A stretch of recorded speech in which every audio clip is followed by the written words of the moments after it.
Kabanata 1961. Binigyan ni Colton si Freya ng pagkakataon. Naniniwala siya na hindi siya bibigwin nito sa kanyang matigas ang ulo at hindi sumusukong personalidad. Sa oras na ito, sa Tenet, nang malaman ni Daisy na nakuha ni Freya ang pagkakataong makipagtulungan sa isang mamamahayag, natuwa siya. Alam ko, Freya, napaka-talented mo, kaya siguradong kaya mo. Nagtitimpla ng kape si Freya. Promo talaga pagdating sa pambabala sa akin. Hiyang-hiya akong bumalik sa iyo kapag nabigo ako. Ay nalalayan ni Daisy ang kanyang baba sa isang kamay. Ang kabiguan ay isang stepping stone na humahantong sa tagumpay. Kung hindi ka pa nakaranas ng anumang kabiguan, paano mo mahahanap ang tagumpay? Tama ba ako? Ngumiti siya at lumingon sa kanya. Tama ka. Iinom na sana siya ng kape, bigla siyang nakaramdam ng pagkahilo. Inilapag niya ang kape at dumiretso sa banyo. Pagkatapos ay sumandal siya sa toilet bowl at naisuka ang lahat ng almusal na kinain niya sa umaga. Freya, okay ka lang? Nag-aalalang tanong ni Daisy sa labas. Ang palikuran. Oo, ayos lang ako. Si Freya ay nag-flush ng banyo, tumayo ng dahan-dahan, tumingin sa kanyang maputlang mukha sa salamin, at inisip ang kanyang kasuklam-suklam na reaksyon. Siya ay astonished subconsciously. Yung period ko parang na-delay ng matagal. Ngayong nagbibilang ako, 1 buwan at kalahati na. May ilang araw na nakalimutan kong inumin ang mga pills ko. Naka-jackpot lang ba ako? Nakahanap ng dahilan si Freya para mag-apply ng leave of absence dahil masama ang pakiramdam niya at isinugod siya sa ospital para sa pagsusuri. Umupo siya sa isang bench sa corridor at naghintay ng resulta, tense siya mula ulo hanggang paa. Tinawag ng doktor ang pangalan niya, at tumayo siya at pumasok sa opisina ng doktor. Inilagay niya ang resulta ng pagsusuri sa kanyang mesa. Binabati kita, Miss Pruitt, 5 linggo kang buntis. Nagulat si Freya, at ang kanyang tingin ay hindi namamalaya na damapo sa sonogram. Nabuntis talaga ako. Umalis si Freya sa ospital at nakatanggap ng tawag mula kay Daisy habang pauwi na siya. Tinanong siya ni Daisy tungkol sa kanyang kalagayan. Freya, pumunta ka na ba sa ospital? Ayos ka lang ba? Pumunta ako sa ospital at kumuha ng gamot. Maayos ang lahat. Kaya lang medyo hindi comfortable ang tiyan ko. Napabuntong hininga si Daisy at pinaalalahanan siya, kung gayon, bumalik ka at magpahinga ng mabuti. Huwag kumain ng masyadong mamantika at maanghang na pagkain sa mga susunod na araw. Ngumiti si Freya, okay. Tinapos niya ang tawag at mahigpit na kinurot ang ulat sa kanyang kamay. Ano ang dapat kong gawin ngayon? Sa gabi, sa Seaview Villa. Hindi gaanong kumain ng hapunan si Freya dahil hindi siya naglakas loob na kumain ng marami dahil sa takot na muling masuka. Nang makitang hindi gaanong nahawakan ni Freya ang kanyang mga silverware, naisip ni Colton ang text message na ipinadala sa kanya ni Daisy kanina, na nagsasabing sumasakit ang tiyan ni Freya, kaya kinuha niya ito ng isang mangkok ng sabaw. Kung masama ang pakiramdam mo, uminom ka lang ng sabaw. Napatulala siya habang nakatitig sa mangkok ng sabaw na nasa harapan niya. Dinampot niya ang kutsara, at nang humigop na sana siya ng sabaw, muling lumitaw ang nasusuka na sensasyon, ngunit natiis niya ito. Napansin ni Colton ang kanyang pagiging kakaiba. Anong problema? Itinaas niya ang kanyang ulo. Ay, parang hindi na ako makakain. Kumunat ang noo niya. Ganoon ba ka seryoso? Pagkasabi noon ay inilapag niya ang kanyang mga pilak. Pupuntahan kita ng gamot mo. Hindi. Kinabahan siya agad. Tinitigan siya ni Colton, kaya hindi niya namamalaya na pinigilan ang kanyang ekspresyon at nagpanggap na ayos lang. Ang kailangan ko lang gawin ay magpahinga. Bumangon siya at umakyat sa itaas. Tumingin si Colton sa kanyang likuran, at maraming mga pag-iisip ang pumasok sa kanyang isipan. Nakahiga si Freya sa kama, paikat-ikot, hindi makatulog na parang may batong bumibigat sa kanyang puso. Dapat ko bang sabihin sa sino man ang tungkol sa aking pagbubuntis? Lumabas si Colton mula sa shower, itinali ang sinturon ng kanyang pantulog, at pinatay ang ilaw sa counter. Itinaas niya ang kobrekama, humiga, iniunat ang kanyang kamay, at hinawakan siya sa kanyang mga bisig. Dumampi ang mainit nitong hininga sa likod ng kanyang tainga, at bumalat sa kanya ang malakas na amoy ng shampoo at hormones. Ibinaon din niya ang sarili sa balikat at leeg nito at marahan siyang hinaplos. Kabanata 1962. Nanigas ang katawan ni Freya, at bigla siyang tumalikod, humarap sa kanya, at sinabing, masama ang pakiramdam ko. Mahinahong tumugon si Colton, alam ko. Kung ganoon, bakit ikaw pa? Hindi man lang ba kita may akap sa mga ganitong oras? Hinawi ni Colton ang kanyang buhok sa kanyang pisngi gamit ang kanyang mga daliri at ipinatong ang kanyang palad dito. Kung masakit, kailangan mong inumin agad ang iyong gamot. Bawal kang maging matapang kapag may sakit ka. Hiyep talaga ang tingin ng babaeng ito. Kung hindi ko lang alam na masama ang pakiramdam niya, sana. Hindi inaasahan ni Freya na taos-puso siyang magmamalasakit sa kanya, at ang kanyang mga pilikmata ay nagsalubong. Pagkatapos ng maikling katahimikan, nagtanong siya, pwede ba akong magtanong? Tumugon siya ng mahinang ugong, ano iyon? Ibinaba ni Freya ang kanyang tingin. Gusto mo ng mga bata? Natigilan siya, nakatutok ang mga mata nito sa mukha nito, ngunit masyadong madilim ang ilaw sa silid, kaya hindi niya makita ng malinaw ang ekspresyon nito sa sandaling ito. Pero ayaw mo ng isa, di ba? Kung gusto niyang magkaroon ng isa, bakit niya iinuman ang mga tabletang iyon bago ito? Nabulunan si Freya sa sarili niyang mga salita. Kahit dim ang ilaw ay naramdaman pa rin niya na nakatitig ito sa kanya at umiwas ng tingin. Hinihingi ko ang iyong opinyon ngayon. Ngumiti si Colton. Depende sa'yo yan. Nanlamig siya sa kinatatayuan. Anong ibig mong sabihin dyan? Niyakap niya ito, ipinikit ang kanyang mga mata, at sumagot, kung buntis ka na ng isang bata, pagkatapos ay isasama ko ang sanggol. Ngunit kung hindi, hindi ka rin magmamadali. Yamakap si Freya sa kanyang mga braso. Nangangahulugan ba iyon nagugustuhin niyang panatilihin ang sanggol kung buntis na ako? Pero napakabata ko pa. Gusto ko ba talagang ipanganak ang batang ito?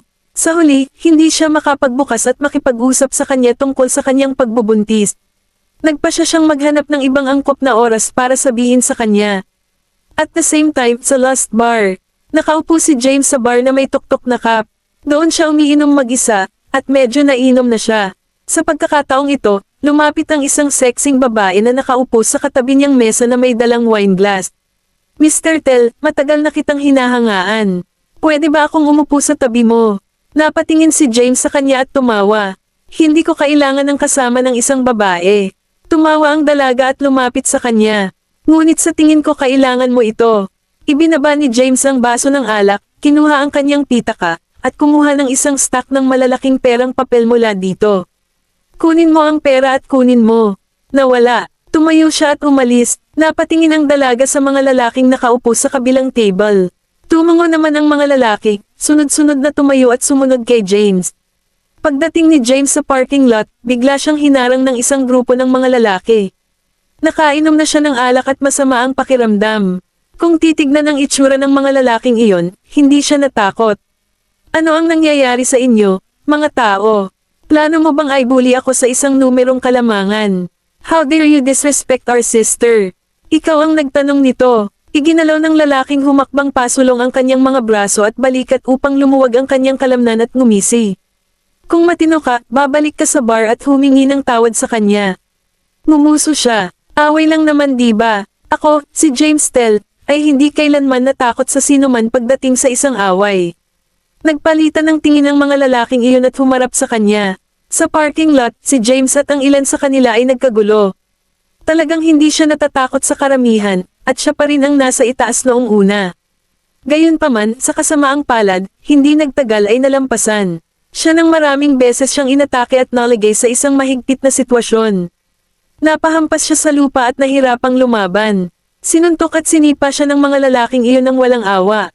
Isang sinag ng ilaw ng sasakyan ang bumungad sa kanila, at ang busina ng sasakyan ay napakalakas ng tunog habang ito ay tumagos sa parking lot.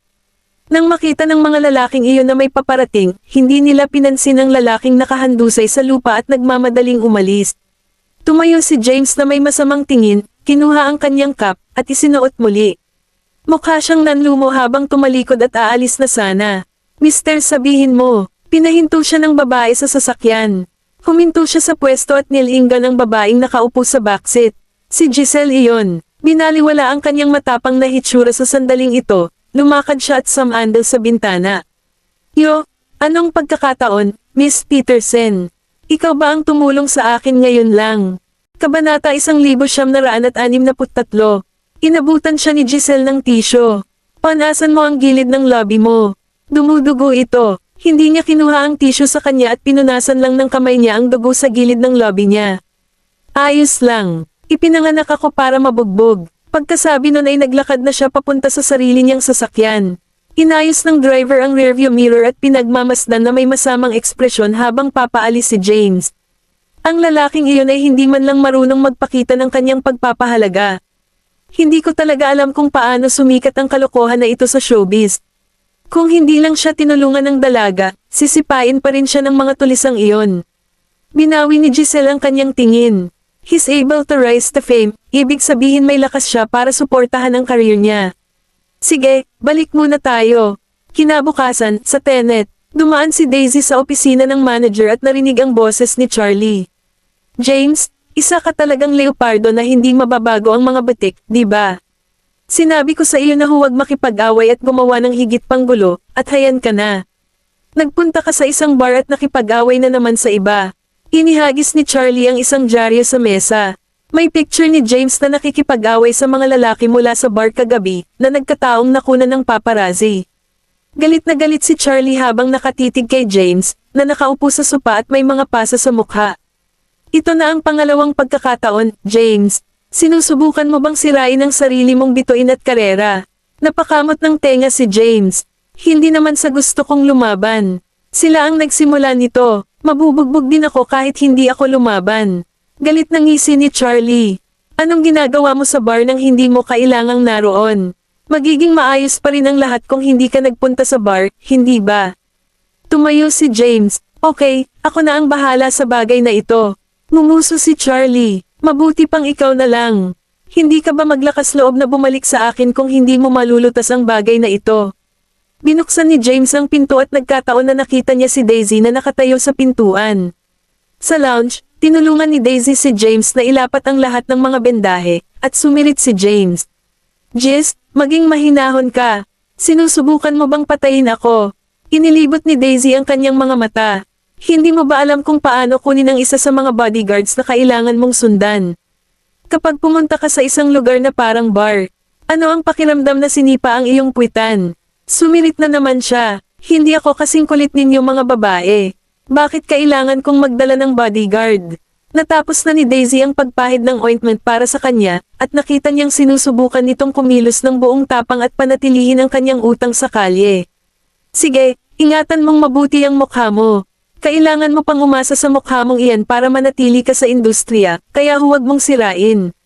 Nagpout si James, walang sinabi, at tumingin sa paligid. Bakit hindi ko nakita si Freya ngayon? Sagot ni Daisy, masama ang pakiramdam niya, kaya nagpapahinga siya ngayon. Anong nangyari sa kanya? Sumulyap si Daisy sa kanya. Sa halip na alagaan mo siya, alagaan mo ang sarili mo. Ang lalaking ito ay nabugbog na, ngunit nasa mood pa rin siyang mag-alala tungkol sa iba. Nakatanggap ng tawag si Daisy sa oras na ito. Ito ay mula sa kumpanyang gumagawa. Pumunta siya sa gilid para sagutin ang tawag. At pagkatapos magsalita ng isang bagay sa kanya ang kabilang partido, siya ay nagulat sa kalahating segundo. Anong ibig mong sabihin na kailangan kong magpalit ng papel? Paumanhin, Miss Vanderbilt. Ito ay dahil nagpa siya ang investor na kumuha ng isa pang aktor na gaganap bilang si Nancy Hanks, at sinabi nila na kung hindi niya gagampanan ang partikular na papel na iyon, hindi. Sila mamumuhunan sa paggawa ng dramang ito. Miss Vanderbilt, gusto mo bang magpalit ng tungkulin? Nanatiling tahimik si Daisy. Ang pagpapalit bilang artista sa isang proyekto dahil sa pagtatalaga ng investor ay isang normal na senaryo sa showbiz, pero ito ang pinakagusto kong gampanan. Pagkaraan ng mahabang panahon, sumagot siya, kung gusto mong talikuran ko ang papel na ito, maaari ko ring bitawan ang proyekto. Hindi na hinintay ni Daisy na magsalita ang kabilang partido at ibinaba na ang tawag. Tumingin si James sa kanya at minisyon siya. May nangagaw talaga sa papel mo. Ang anak na babae ng Goldman ay talagang ninakawan ng kanyang tungkulin. Humalukip-kap siya. Hindi ba ito isang normal na bagay na makaharap? Ito ay isang normal na bagay na makita, ngunit hindi ito normal kapag ikaw ang biktima. Ngumisi si James, bakit hindi mo kunin ang iyong ama na mamuhunan sa proyekto? Kung ganoon, magagawa mong gampanan ang alinmang papel na gusto mo, hindi ba? Kabanata 1964. Kung si Mr. Goldman ay mamumuhunan sa proyekto, ang mamumuhunan pa kaya ay kumilos ng mayabang. Pagdating sa kapangyarihan ng kapitalismo, sino ang makakapagkumpara sa kanilang sarili kay Mr. Goldman? Ayokong umasa sa pamilya ko. Mahinang sanggal ni Daisy. Bukod dito, walang sino man ang maaaring gumanap ng perpekto kay Nancy maliban sa akin. Nagulat si James. Paano ka napaka-confident? Napalingon siya, dahil walang mas nakakakilala sa kanya kaysa sa akin. Bilang isang artista, dapat lubusang maunawaan ang isang tungkulin upang maisama ang sarili sa tungkulin ng mas mahusay. Bilang karagdagan, ang tagpuan ng orihinal na nobela ay batay sa balangkas ni Freya.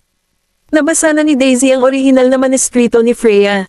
Si Nancy Hanks, ang knock-off na bersyon ng karakter na si Tana Ibarra, ay medyo sariling paglalarawan ni Freya. Si Tana ay anak ng dating marangal na pamilya. Ang kanyang ina ay isang iligal na anak na babae, at mayroon siyang isang nakatatandang kapatid na lalaki na gagamitin siya para sa kanyang kapakinabangan. Inaabuso siya ng kanyang ina mula noong siya ay bata pa. Natuto siyang mabuhay sa pamamagitan ng pagtingin sa iba at pag-unawa sa mga paraan ng pamumuhay, kaya nagkaroon siya ng napakasela na pag-iisip. Siya ay orihinal na hindi napansin ng sino man, ngunit, dahil sa kanyang relasyon sa lahat ng namatay ng serial murder case, naging figure of attention siya. Namuhay si Tana sa ilalim ng lilam ng kadiliman sa kanyang puso. Sa mata ng iba, siya ay psikolohikal na baluktot, ngunit sa kanyang sariling mundo, siya ay naghanap ng katubusan at nais na mapansin at maalagan. At kung si Tana ang mamamatay tao o hindi, hindi iyon ipinaliwanag ni Freya sa nobela. Ang pananabik na naiwan niya ay ang pinakakapanabik na aspeto ng buong storyline. Kasabay nito, sa kumpanyang gumagawa. Nang marinig ng direktor ang balita mula sa mamumuhunan, sa sobrang galit niya ay inihampas niya ang script sa mesa. Kung hindi pinapayagan si Daisy Vanderbilt na gumanap bilang si Nancy Hanks, hindi ko ito gagawin. Mr. Fallon, ngunit ito ang sabi ng mamumuhunan. Kumatok si Direk Fallon sa mesa gamit ang kanyang buko at nagreklamo na may seryosong tono. Ano ang alam nila para gumawa sila ng ganoong tawag? Gusto ba nila ng isang girl group idol na hindi pa umarte sa anumang dula ang gumanap bilang Nancy Hanks? Sinusubukan ba nilang sirain ang reputasyon ko? Huwag na nating pagtalunan ang katotohanang hindi pa siya umarte sa buhay niya. Hindi ako magkokomento ng anuman kung isa sa ayos siya na kumuha ng iba pang mga tungkulin, ngunit ang papel na ginagampanan niya ay si Nancy Hanks. Siya ang pinaka-critical na core karakter sa buong script. Kung hindi maganda ang pagkakaportray ng karakter na ito, iyon ang magiging pagbagsak ng buong drama. Hindi ko kailangan ng katanyagan ng ilang random na idolo at ang dami niyang madadala sa proyekto. Ang gusto kong makita ay ang galing sa pag-arte. Tungkol sa matibay na ugali ni Director Shannon Fallon, nasa dilema din ang mga producer. Sa isang banda, ito ay ang mamumuhunan, at sa kabilang banda, ito ay ang kilalang direktor sa mundo, at magkaiba ang opinyon ng magkabilang panig tungkol sa paghahagis ng proyekto. Kaya paano sila makakapili? Matapos matanggap ang impormasyon, agad na nag-update ng Twitter ang girl group idol na si Zoe Markle.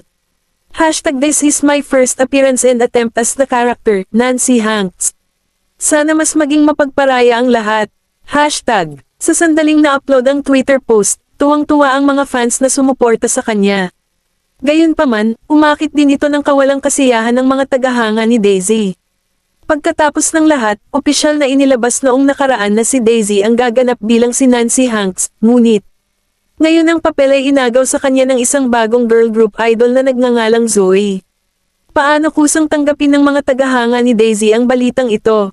Sinundan ng mga tagahanga ng magkabilang panig ang isa't isa at nagsimula ng digmaan ng mga salita sa Twitter. Sa tanghali, sa Seaview Villa, umorder si Daisy ng tanghalian para sa dalawa mula sa isang hotel.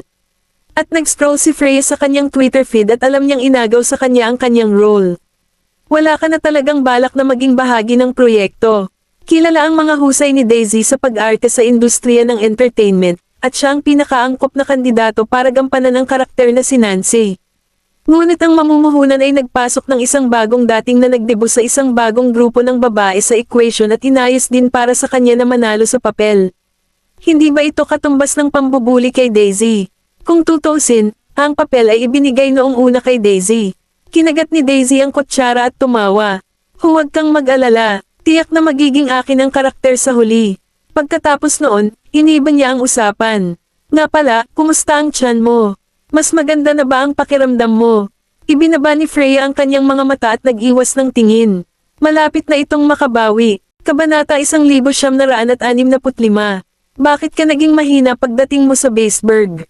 Hindi ka ba acclimatized sa lokal na kapaligiran? Mula nang siya ay dumating sa Baseburg, siya ay madalas na nagkakasakit. Nabulunan si Freya at naaliw. Oo, malamang hindi pa ako nasanay. Siguradong masasanay ka kapag nagpakasal ka kay Colton. Daisy, bahagyang namula ang pisngi ni Freya. Bigla niyang tinakpan ang bibig niya, napaurong siya, saka bumangon at dumiretso sa banyo. Sinundan siya ni Daisy. Freya, si Freya ay hindi kumain ng kahit ano sa umaga, kaya ang lahat ng kanyang isinuka ay apdo, at ang kanyang mukha ay tila sobrang putla dahil sa kakulangan sa ginhawa. Kumatok si Daisy sa pinto. Freya, okay ka lang ba talaga? Gusto mo bang pumunta sa ospital? Naghilamos ng mukha si Freya at binuksan ang pinto, at ramdam na ramdam niya na nanghina siya. Ayos lang ako, hindi na kailangang pumunta sa ospital. Kamusta ka na? You were vomiting like. Huminto si Daisy ng ilang segundo, tinitigan si Freya, at inisip ang kanyang nauutol na reaksyon, na mukhang katulad noong buntis ang kanyang ninang. Freya, buntis ka ba? Agad na naging matigas ang ekspresyon ni Freya, at gusto niyang tanggihan ito ng hindi sinasadya, ngunit ang kanyang bibig ay lumakad ng mas mabilis kaysa sa kanyang utak, at napabulalas siya, kumusta ka? Totoo ba iyon? Nagningning ang mga mata ni Daisy, at nakalubog pa rin siya sa kagalakan na ma-promote sa pamilya. Magiging tita na ba ako? Ibinaba niya ang tingin niya. Daisy, pwede bang ilihim mo muna sa akin? Natigilan si Daisy ng ilang segundo. Ayaw mo bang malaman ng iba? Nag-iwas ng tingin si Freya. Gusto kong sorpresahin si Colton, kaya tulungan mo muna ako sa ngayon. Ngumiti si Daisy at hinawakan ang kamay niya. Huwag kang mag-alala. Kung gusto mong sorpresahin si Colton, sikreto ko ito para sa iyo. Magugulat at matutuwa si Colton kapag nalaman niya ang tungkol dito.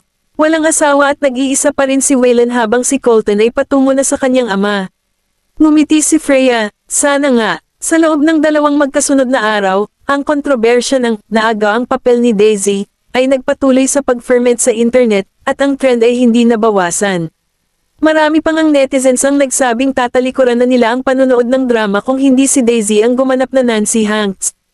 Walang nakakaalam kung ito ay dahil sa pressure na natanggap ng mga producer mula sa pampublikong opinyon, ngunit inalis nila ang anunsyo na nagsasabing si Zoe ang gaganap sa papel ni Nancy Hanks kapag sila ay huling nag-upload ng isang post sa Twitter. Maging si Zoe ay nag-delete ng kanyang Twitter post at nag-upload ng bago. Hashtag alam kong hindi ako sapat pero sa sarili ko lang ako umaasa.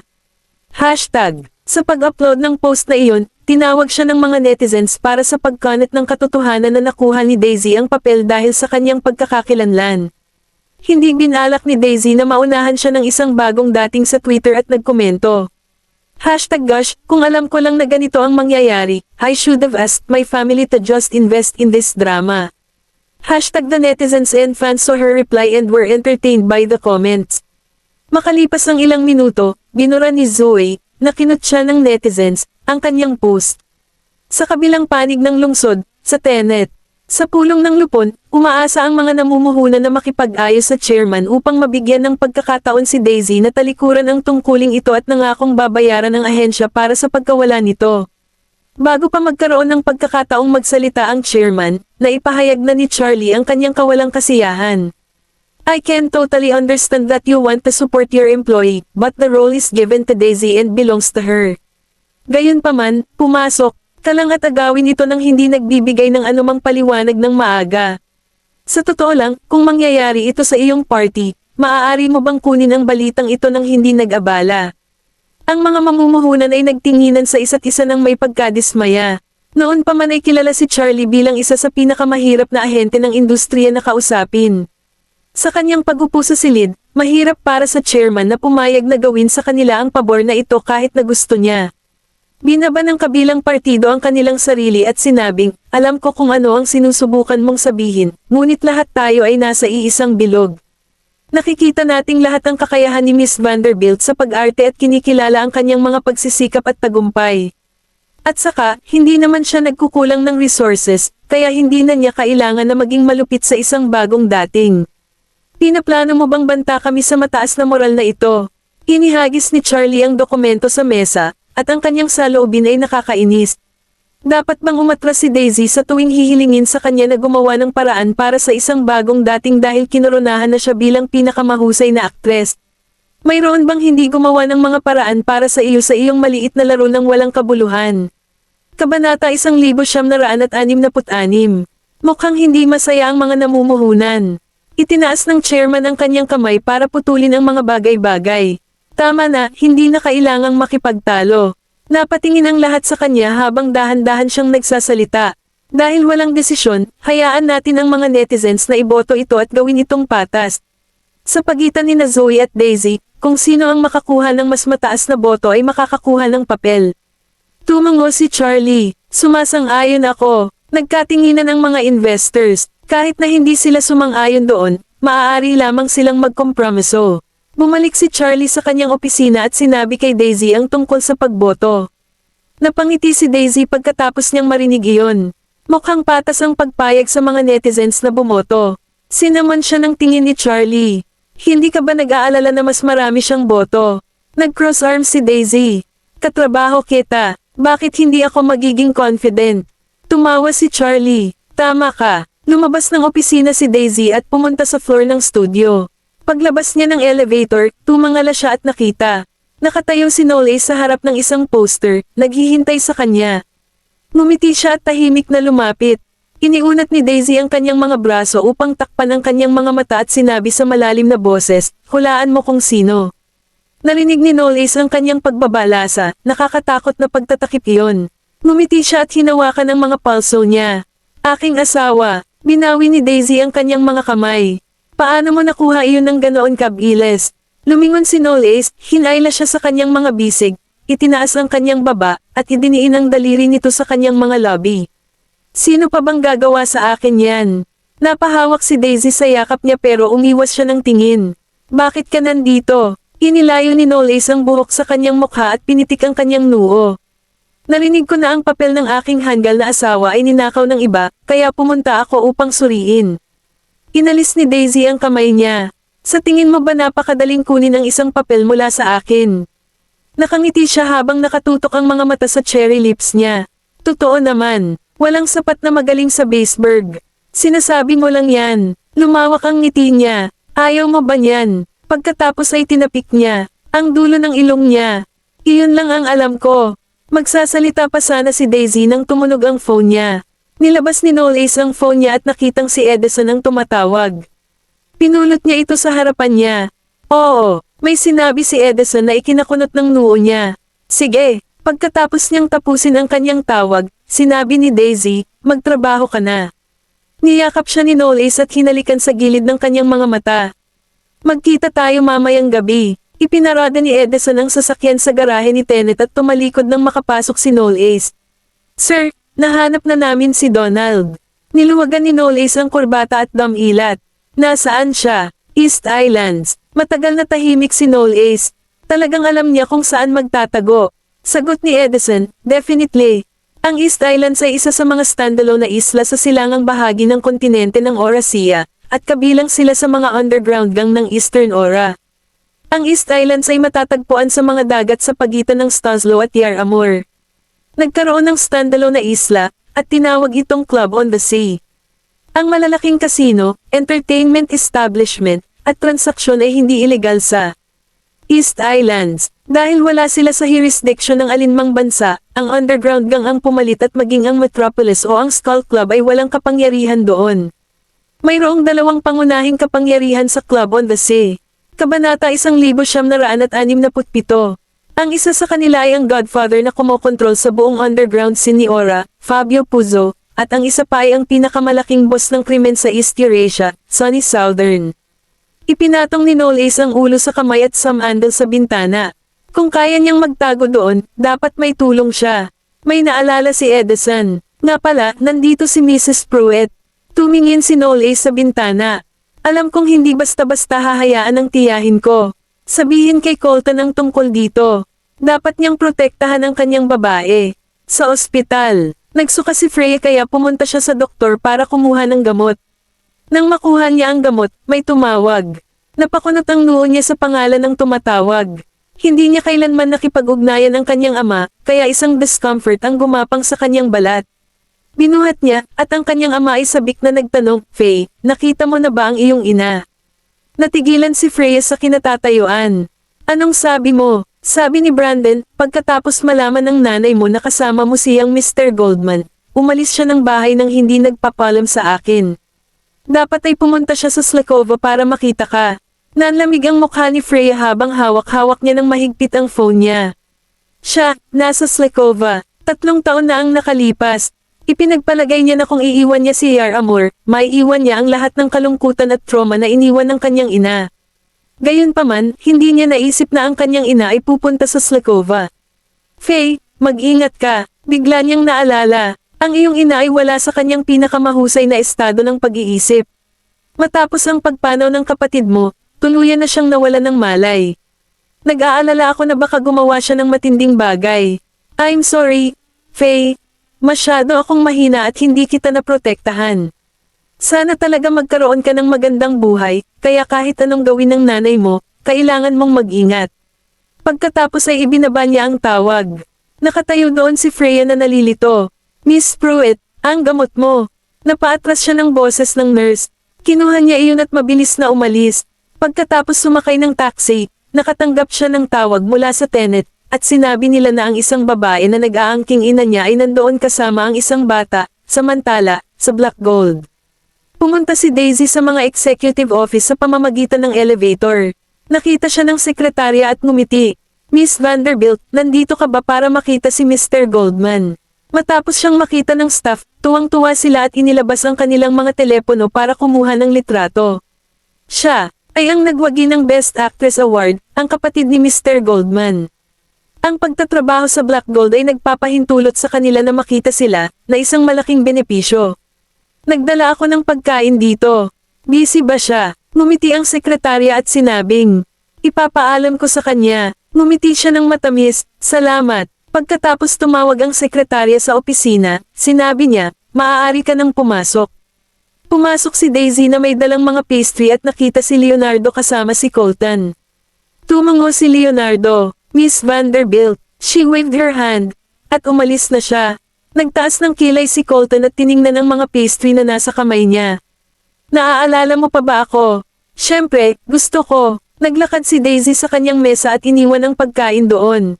Paano kita makakalimutan ni Waylan? Kabanata 1968. Ngumisi si Colton at sumandal sa kanyang upuan. Pumunta ka ba para humingi ng tulong pagkatapos mong makuha ang iyong tungkulin? Huminto siya, saka tumangala.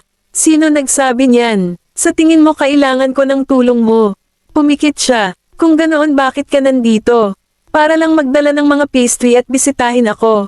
Simula nang pumasok siya sa entertainment industry, bihira na siyang bumisita sa Black Gold. Nakakapaghinala na bigla siyang sumulpat. Ngumiti ng malawak si Daisy. Nandito lang ako para batiin ka. Hindi ka ba masaya? Kumunat ang noo ni Colton. Ano naman? Nawala ang ngiti ni Daisy, at bigla niyang hinampis ang pastry box sa desk. Coleman Goldman, paano ka magiging ganyan? Buntis si Freya, paanong hindi siya matutuwa? Galit na galit siguro siya nang tawagin siya sa buong pangalan nito. Nagulat si Colton, ngunit imangot siya. Anong pinagsasabi mo? Anong ginawa ko para magalit siya? Gayunpaman, nang makitang walang kaalam-alam si Colton, natigilan si Daisy. Freya, hindi ba sinabi sa'yo yung surprise? Nagtataka si Colton. Anong sorpresa? Idiniin ni Daisy ang kanyang mga kamay sa desk. She's preg. Sinagot ni Colton ang tawag ng isang tao ng sandaling iyon. May sinabi ang kausap, at bumaba ang mukha niya habang tumatayo. Sige. Pagkatapos niyang ibaba ang tawag, napansin niyang may sinasabi si Daisy, kaya nagtanong siya, sinasabi mo. Ibinalik ni Daisy ang kahon sa bag. Mas gusto kong aipakin ito sa aso. Sige na sa trabaho mo. Saka siya tumalikod at umalis. Natarante si Colton sa biglaang pagsiklab ng galit. Ang batang babae ay lumaki, at ang kanyang init ng ulo ay lumaki sa kanyang edad. Hindi iyon ang oras para isipin iyon. Ang tawag ay upang alertuhan siya na ang ina ni Freya ay nasa Baseburg. Dumiretso si Freya sa Tenet at sa waiting room. Isang nasa katanghaliang gulang na babae na nakasuot ng scarf ang nakaupo at umiinom ng kape sa sopa. Nang makita niya ang bata na nakaupo sa tabi niya, natigilan si Freya. ECD diba? 3 taon na, Faye. Mukhang maganda ang buhay mo dito. Lumingon sa kanya si Sandy. Tumakbo si Didi papunta sa kanya at niyakap siya. Tita Faye, 4 na taong gulang siya at hindi nakakalimutan si Freya. Lumuhad si Freya para yakapin siya, ikinulong ang kanyang maliit na mukha gamit ang kanyang palad.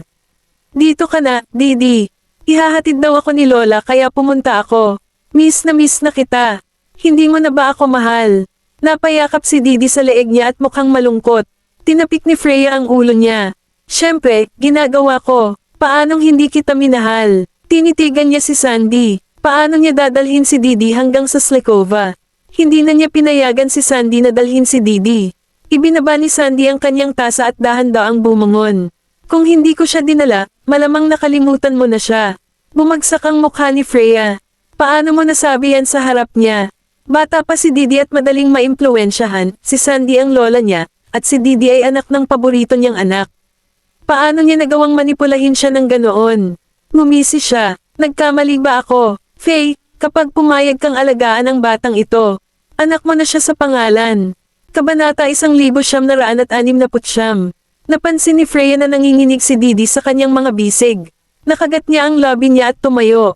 Nay, ikaw yata ang nagpabeye sa kanya. Ako na ang laging nag-aalaga sa kanya simula pa noong sanggol pa lamang siya. Ikaw, isang elder at ang kanyang lola, paano mo masasabi ang anuman tungkol dyan? Lumapit si Sandy, itinaas ang kamay, at sinampal siya sa mukha. Mamaling ang mukha niya at may malalim na palm print doon. Nagsimulang umiyak si Didi. Lola, pakiusap huwag mong patulan si Tita Faye. Tinulak siya ni Sandy palayo, at tumigil sa pag-iyak si Didi matapos bumagsak sa sahig. Hindi pinansin ni Freya ang sakit sa kanyang mukha at tinulungan si Didi na makatayo. Nanlamig ang mga mata niya. Ma, hindi mo siya dapat tretuhin ng ganyan. Anak siya ng anak mo. Napangisi si Sandy. Ano ang silbi ng isang anak na babae? Matatapos din siya tulad mo. Dahil doon ay natigilan si Freya. Kinamumuhian siya ng nanay niya simula pagkabata dahil lang sa babae siya. Sinaman ng tingin ni Sandy si Didi na nanginginig tapos kay Freya. Alam ba ng mga Goldman ang pag-iral ng batang ito? Hindi sumagot si Freya. Lumapit si Sandy at huminto sa harapan niya. Hindi naman siguro. Aaminin mo na ang batang ito ay sa iyo noon, ngunit sigurado akong hindi mo iyon gagawin sa mga Goldman. Gagawin mo ba iyon sa harap ni Didi? Nakakamandag ang sinabi ni Sandy. Malinaw na sinusubukan niyang gamitin ang kawalan ng pagmamahal ng magulang ni Didi para galitin siya.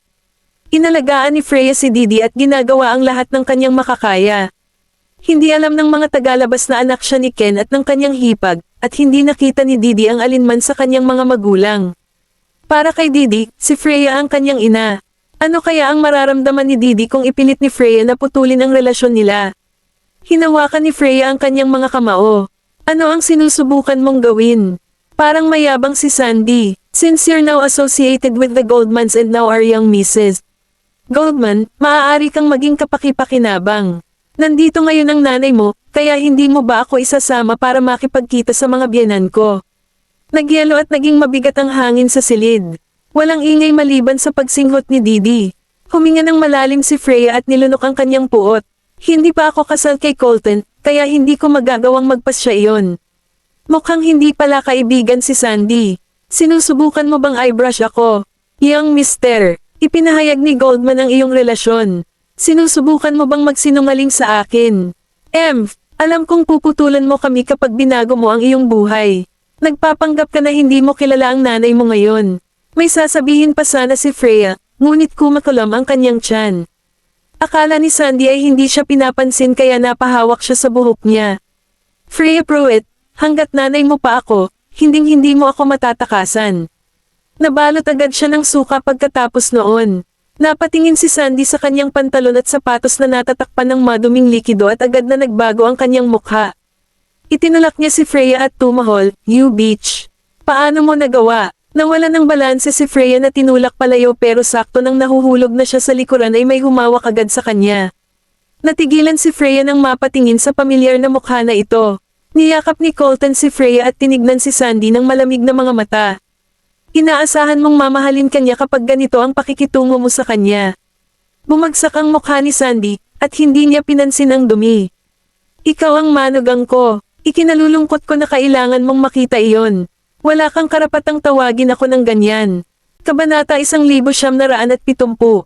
Inakbayan ni Colton si Freya at aalis na sana nang harangin siya ni Sandy. Basta anak ko siya, hindi magbabago ang relasyon namin. Mr. Goldman, hindi mo maitatanggi yan. Ngumisi si Colton at malamig na tumingin sa kanya. Huwag kang masyadong kumpiyansa dyan.